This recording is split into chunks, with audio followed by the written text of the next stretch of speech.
Hello, everyone. I am Fyruz Khan, and today I'm back with a brand new class. So, if you haven't still liked our Facebook page, you can simply go to Facebook and type in Fyruz Education Services. That's it. We have plenty of videos. We upload new videos every week. You can also go to our YouTube page and subscribe to our channel. Again, just type in Fyruz Education Services, and that's it. You will have access to around 65 to 70 videos, and it's all synchronized. It's on a playlist, and it's more convenient and easy to find. So, yeah, let's wait for some students to join. We have an interesting session today, and yes. Um, so we will just wait around 10, 15 more seconds for some students to join, and we shall start. Right. So, as you can see on the screen, I hope I've shared my screen. Yes, as you can see on the screen, I have logos of a bunch of very well-known businesses. Now, in life, if you're, let's say, in terms of education, uh, everything needs to be fair. Even if you're playing a sport, if you're playing a game, everything should be fair. Even in businesses, if you're competing in a very competitive environment, everything should be fair. Okay.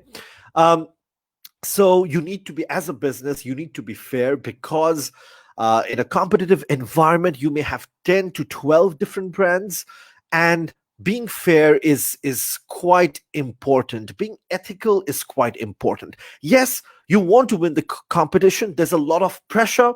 There's a lot of money riding on very big companies, but then you do not want to adopt unethical practices. There must be some kind of healthy competition amongst you. And just having one or two brands in the market is not good. If you have 10, 12 different brands in a market just like this, that's really good for the customers, because the more choice you have, the better it is. The more choice you have, you can select better products. Okay. And as a business, you must produce quality products. You should not exploit customers in terms of producing products or in terms of charging them. There must not be any kind of monopoly, and I'll tell you what monopoly is later on in this class. And of course, government will always look out for you, watch out for you if you're adopting let's say unethical practices, if you're adopting unfair practices. Remember last year or the year before that, um, the CEO of Facebook was called by the American government, the CEO of Google was called, and there were other bunch of companies that were called, and it was because of monopoly and unfair practices. It was because of that. I'm not saying who is right or wrong, I'm just saying they were called. So government will not care whether you're a $1 billion company or a $1 trillion company. If they find a fault, they will call you, no matter if it's in America, um, or even if it's Bangladesh. Bangladesh did call some of the biggest companies and did charge them with a lot of heavy fines. So, yeah. So, let's talk about the law and business competition. So, if you're free and fair, if you have free and fair competition in a market, then customers will have wider choice of goods. Think about, just let's say in the market you just have one brand. Let's say you just have one brand called Apple. That's not good, because you will be exposed only to Apple products. You should get more choices, but then you have Samsung, you have other brands like Google that manufactures phones. So in this way, you have more options, more choice. You can select whatever you like. Okay, and more choices are good. More choices means your living standard will increase. Okay, then you have businesses have to keep the prices low. Like, I cannot charge you for no reason. Okay, for example, our government was very vocal when the pandemic happened. Our government was very vocal and told us clearly, told institutions, education institutions, that we have to charge less because now we're teaching online. It's students are not getting the facility of using our campuses and other resources. So in this case, it is only fair if we bring the price down because we're teaching online, we're teaching from home. So you have to keep prices as low as possible. And you should, as a business, you should always aim to improve the quality, improve the design, improve the performance. And this is also why you have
Okay, I'll do this.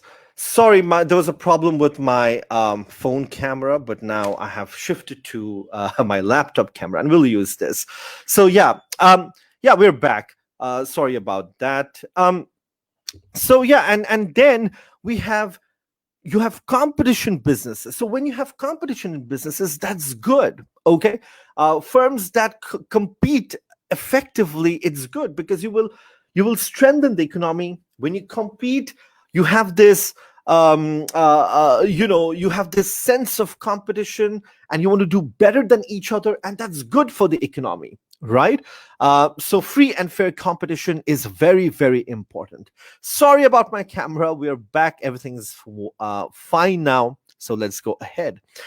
Now think about Facebook. Now even before Facebook, you had social network like social medias like MySpace and Friendster. They were there. They were popular, but not as popular as Facebook. Facebook is very, very popular, right? And it changed everything. It changed how we communicate. It has changed us as human beings, right? If you walk on the street, you'll see everybody is looking at their phone. So Facebook has actually changed everything. So Facebook, over the years, they have acquired a number of companies. They've acquired Instagram for $1 billion. They've acquired WhatsApp for 19 or 17 billion dollars, if I'm not mistaken. They've also launched their own messaging app, which is the Messenger. And all these four apps, if you look at the rankings, they are the most popular and the most downloaded apps in the world. And it's owned by one company. Do you think that's fair? So there are questions rising, on this issue, and this is why I think Mark Zuckerberg and other people were called. So one company owning four companies in the same market is not probably may not be a fair practice. I'm no one to pass the judgment here. I'm just giving you a situation, right? So there you go. So one firm cannot dominate the market. The idea is to have different companies, different firms controlled by different group of companies, different individuals, to keep it fair. Okay, because when you have one firm controlling 4 or 5 different companies, monopolies will emerge. Mono means one. So one company has the total power and authority over the market, and you don't want that. Okay, because in that way you will be providing less choice to the consumer. Okay, so there you go. Think about that. Think about that. Right. um and of course the government will always check to make sure that there are no monopolies. So yeah, so this is a very fine example. And it is not fair on the consumers, on the customers, because you're not getting choices. One company is controlling all other companies. They can charge whatever they want. They can do whatever they want. So you don't want to give so much of power to one company. And this is why free and fair practice is essential in a competitive business market or environment. Okay. So governments attempt to encourage and promote competition between businesses by passing laws. So government has certain laws, and those laws are, they will investigate monopolies. They will make sure that one company does not control the whole market. That's the first thing the government will do. The second thing the government will do is they will make sure that the companies does not adopt unfair, uncompetitive practices. Okay, so make sure, so government will make sure these two things. They'll make sure that there are no monopolies, and second will be to make sure that there are no unlawful practices. So yeah, let's go ahead. If you have any questions, do not hesitate to comment down on the comment section. Sorry, we had a hitch in the middle. I had a problem with my camera. Let's see if I can connect that again. So yeah, so we will see if we can connect that again. Just give me a minute. Okay, yeah, the camera is back. This camera is working. This has a better view. So yeah, let's go ahead. So now, monopolies also occur because when a company has a unique idea that nobody does it, or nobody has the capability of doing it, then a monopoly can emerge. Think about Facebook, the way Facebook has changed the social network or social media is very different. Think about Apple, the ecosystem, the operating system. Nobody makes devices like them, so they can form a monopoly. Okay, so when you have new innovation, something new, you can have monopoly. You also have monopoly when you merge or take over. I give you an example of Facebook. So when you merge, Facebook was trying to get Instagram or WhatsApp, or they have launched their own messenger app because they wanted to gain more market share in that specific or in that particular market, right? They wanted more control over it. So monopolies can occur because of two reasons: when you have new innovation, a product that is unique, and secondly, by merging or takeover. Okay, by acquiring different companies. Um, yeah, we've already talked about that. So monopolies are developed by invention of new products, like Apple, like the iOS software is quite different than Android, and nobody makes it, right? Facebook, the way Facebook functions is actually quite different. Think about Tesla. Tesla is a fine example of an electronic car that is different from the rest of the pack. Okay, and then if you legally patent it, which means if you don't want others to copy, right? Then you have by merging or taking over. We've already looked at that. Facebook taking over Instagram and WhatsApp. That's merging, that's taking over. Even in that way, you can develop monopolies.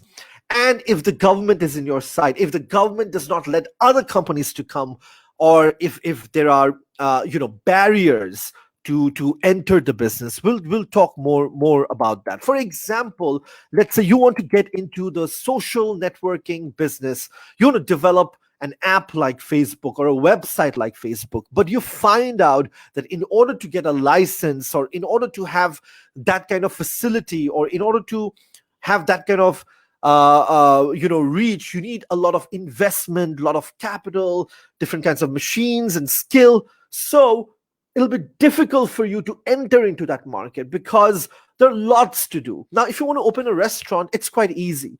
But now, if you want to open an IT company or develop an app like Facebook or Snapchat, it is going to be difficult. So that means there's an existence of barriers to entry, because you need skills, you need enough money, they're huge cost.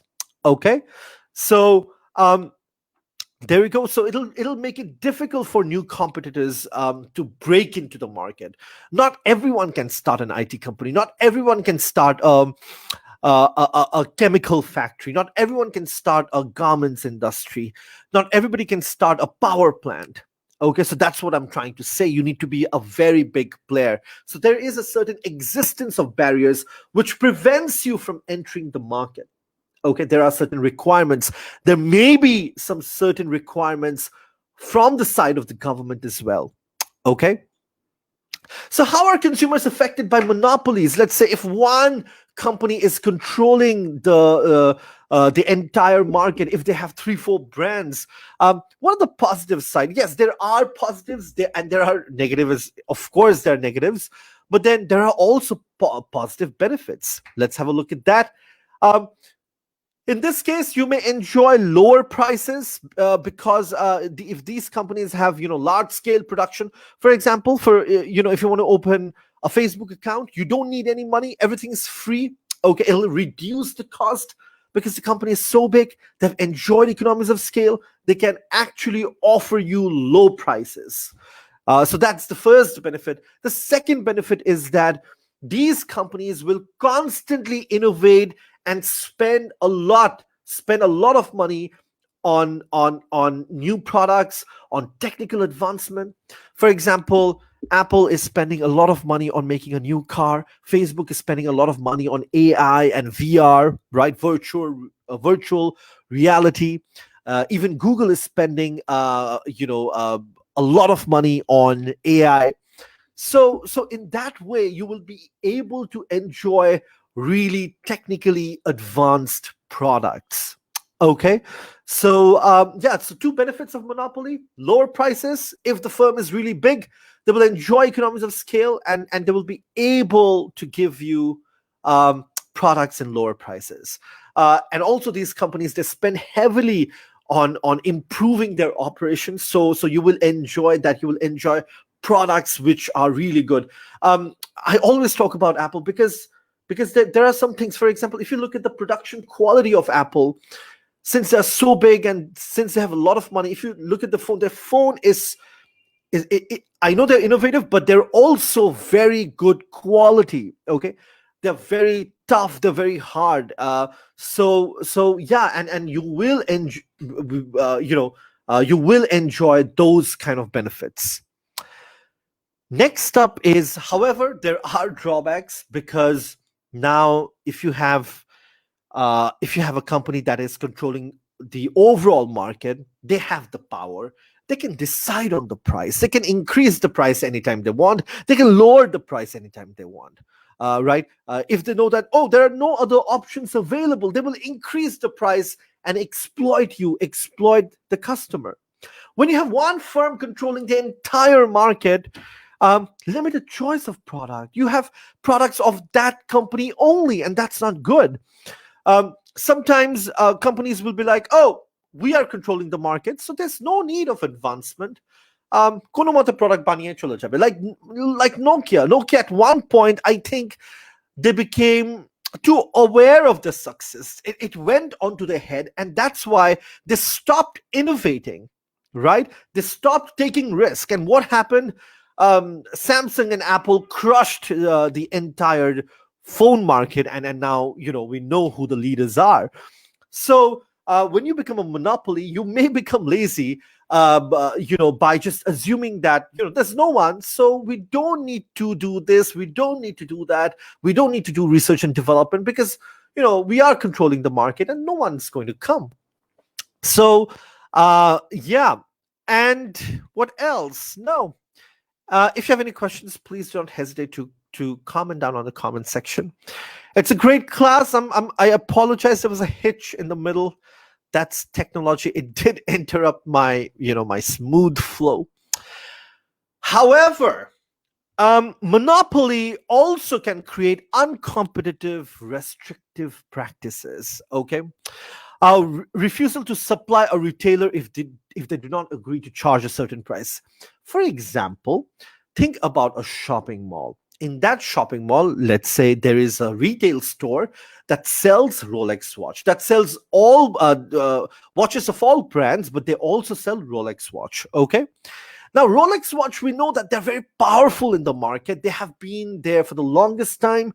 They're a very old brand and they have a high brand loyalty, right? Now, let's say the price of this Rolex watch is, let's say, $10,000. Now, let's say this shop in this shopping mall, they refuse to take this. Let's say if they ask Rolex to reduce the price, let's say $10,000 is a bit too much. Why don't you charge $9,500? Rolex will just say no because they're a very big company and they have a lot of brand loyalty and they have a lot of power. So they may refuse to supply that product. Okay, so there you go. So sometimes when companies have power, they may control the supplier. They may play with the supplier. In this case, they're playing with the retail shop in the shopping mall because we know that Rolex has power. Yeah. Then the brand Rolex will actually have the power to negotiate and tell them no.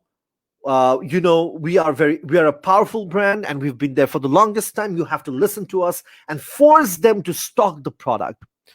They may also force full line forcing. This is also a disadvantage. This means that they may also force, for example, let's say this watch in the middle is a best-selling watch, let's say. So any retailer, any watch shop will agree to stock this product because this is a best-selling watch and this sells fast. However, these two models are not bestsellers. They're not good at all. They don't sell out quickly. But since, again, Rolex has power, they may force the supplier to stock all three products. Otherwise, they won't give the best-selling product. They'll be like, if you want this product, you also have to take these products. It's just an example. I'm not saying Rolex did it. It's just an example. Okay, so they may force the supplier that if you want our best-selling watch, you have to take the other watches too. So these are some uncompetitive restrictive practices, which is called full line forcing. Full line means you want to give the full line of products that you make, whether it sells good or whether it sells bad, to the supplier. Okay, because you have that power, right? So yeah. And then you can also do market share agreements and price fixing agreements. For example, we have a Rolex watch, we have a Cartier watch, and we know Rolex and Cartier, they may compete with each other, but then you guys can negotiate, by themselves. They can negotiate by themselves, and they can say, okay, Cartier watch, this watch, I'm going to sell at $8,000, and you're going to sell your product, your watch, at $10,000. So there'll be a difference of $2,000. So people who wants a good watch, a really good watch at a lower price, they can buy Cartier. Somebody who's willing to spend, they can spend $10,000 and buy this. So there's no competition between them. But think about, let's say, if Cartier was priced at $9,700, then there would be a close confusion between them. that should I take a Cartier or should I take a Rolex? Right? So that brings in a lot of competition, a price war. So in order to avoid that, sometimes brands they fix prices between them, and that's a bad practice. That's an uncompetitive business practice. That okay, I will keep $8,000, you keep $10,000, so there's a gap. So somebody who wants an affordable good watch, they can go for Cartier, and somebody who's willing to go that extra mile and spend a bit more, they can go for Rolex, right? Great. Let's go ahead. And predatory pricing is, let's say a company is trying to block new competitors and they try and reduce their price a lot. For example, with iPhone SE, Apple did that. So this is an iPhone SE. They made an iPhone in $400. I know it's old design. I know you have to unlock the phone using the fingerprint. I know it's not full screen, but then you're getting an iPhone for $400, and it's the same chip that iPhone 11 Pro uses. It's powerful. I'm using it. So what they're trying to do is they're trying to block other competitors who makes phone in that range, like Oppo, like Xiaomi, like Huawei, right? They make very good affordable phones at $400, $500. And Apple also has a greater brand value than Huawei and Xiaomi. So this is called predatory pricing, when you intentionally bring the price down, intentionally at such a level that you want to eradicate, you want to eliminate competition. Okay, you want to remove competition. You don't care about, sometimes when you do predatory pricing, sometimes they even make a loss. The intention is to throw away your competition, and this has happened in China as well. So Alibaba was there. I think Yahoo came in, or I don't know, Amazon came in, and Alibaba did not charge a shipping price for the product, and it was completely free. And they forced, I don't know whether it was Amazon or eBay, they forced them to go. They were making a loss, but their intention was to cut the competition. Okay, even for Google 4a, they're selling this phone. It has all the features of a flagship phone, good camera, it's an all screen beautiful phone, and they're selling it for only $349. So Apple and Google brought out these phones together, um, I'm sure, just to compete with Xiaomi and Huawei and Oppo, these brands who make great phones, on a budget, $400, $500, $350. So that's predatory pricing, where you price the product at a really low level to cut down competition. Okay, and of course, you can bring the price down because you enjoy economies of scale. Apple has been making this phone for a very long time. This design, they've been making this design for 4 or 5 years. They know how to make it. They have the skill. They have the knowledge, or even they had spare parts, lying down in the factory. So they thought of using it, right? So yeah, think about that. And now we come to the last section of our today's lecture, and this was business influence on the external economy, part 2. So there we go. So I started this chapter with this picture, right? So there was industrial revolution in 1760, where people started creating factories based on the needs. Now in 1760, of course, you don't need social media, you don't need phone, you needed primary products. Think about primary industry. So there was brick factories, there were coal factories, cement factories, steel factories. There were a lot of factories coming up in Europe, America. In the process, what happened? They polluted the environment. They did not think about the social environment. They did not think about ethical businesses, corporate social responsibility. And this is why now we think of CSR, now we think of green business, now we think of sustainability. So before creating a business, we do not want to impact the environment negatively, and therefore we have to be ethical, therefore we have to be sustainable, we have to be socially responsible.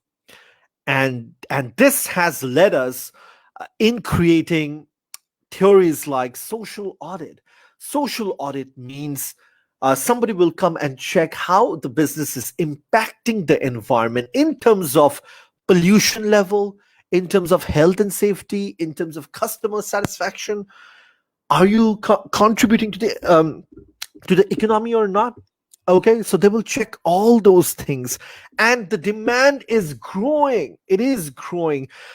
For example, I showed you a picture where a picture of my apartment where there's a tree in the middle of the apartment, and they did not take it out. So that's called sustainable architecture. The thinking of the environment, because when you cut down trees, it's harmful, right? So yeah, there you go. Because trees, cools down the environment. It provides shade.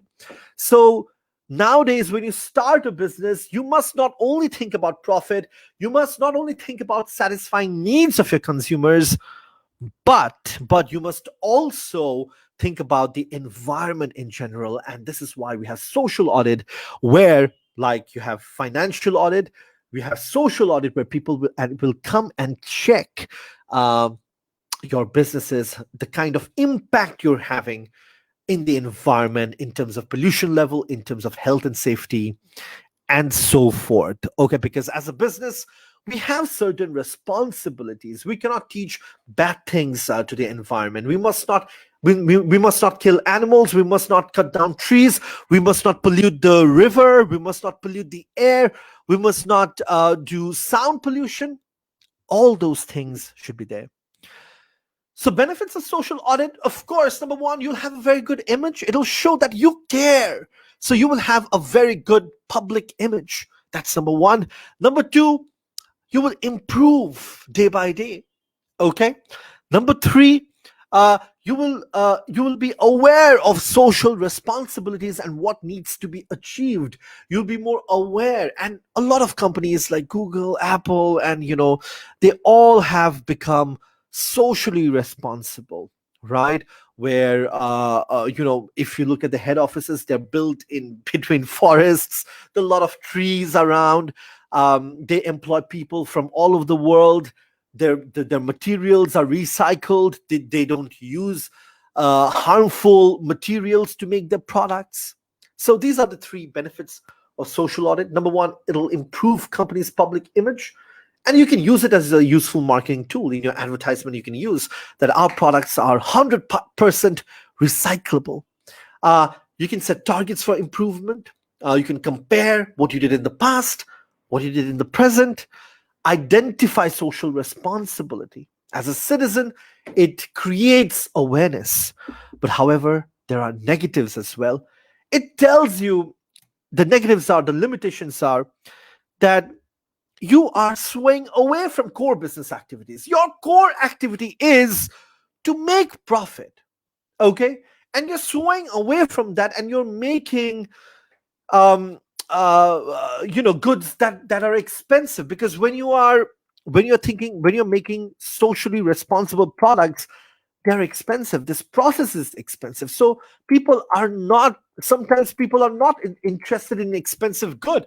They're interested in cheap goods. Like, I'm interested in buying socially responsible product, but then there are millions of customers who are not interested in that. They're just interested in buying affordable goods. Okay. Um, and as I told you, that is it required? Because the main core activity of a business is to make profit, not think about the environment all the time. Make profit and then think about what you need to do. So, will social audit be taken seriously? Still not. It's not being taken seriously. But then there people are becoming more aware every day. So these are some of the limitations. So yeah, we have a little bit more left, which I'm going to finish it tomorrow. It was a great class. If you have any questions, do not forget to comment down on the comment section, and I can take your questions. So yeah, thank you very much. If you haven't liked our page, please just type in Fyruz Education Services. Um, we have a YouTube channel as well. Again, just type in Fyruz Education Services and you will have access to a lot of videos. Thank you very much. I will see you tomorrow again and we will finish the chapter. We are doing very well. Thank you.